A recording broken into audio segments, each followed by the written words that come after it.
ตักบาตรทำบุญด้วยกันจ้า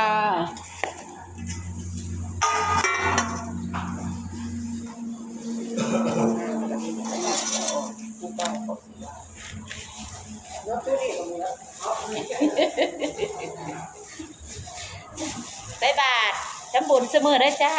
มันนี่กับแม่ก้าวได้จ้าคุณแม่สมบูรณ์คุ้นผลได้หลายเลยพี่งานช้างเนี่ยกระตาบุญขวดกระช้างเนี่ยรักษาบุญคุ้ม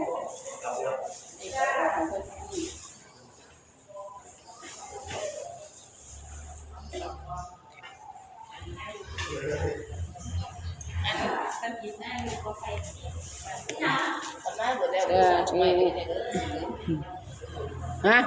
รับกินเนื้อคนตะยองเลยเด้อใส่กันให้คนมาทุกคนเนี่ยเดี๋ยวใส่กัน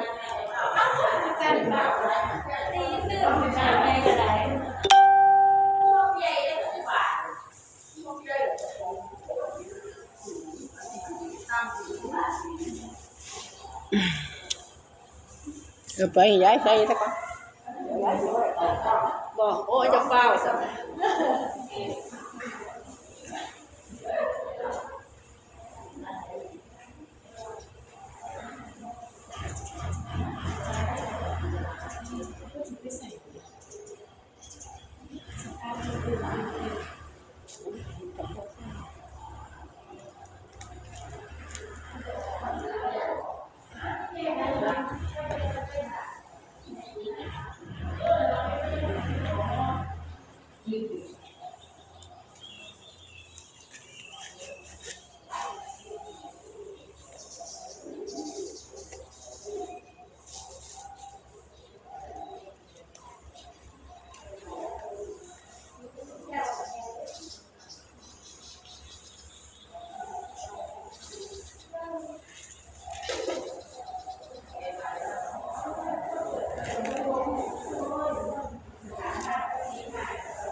เต็มค่ะเนาะเต็มสวดกูรู้เลย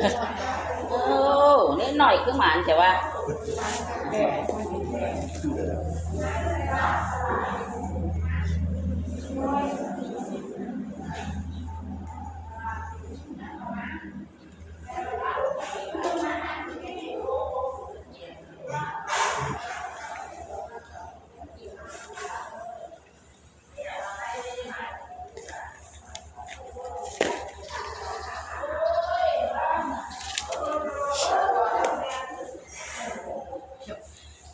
พี่มันเอามาตั้งโซ่ไว้ไม่หมายจะบุญ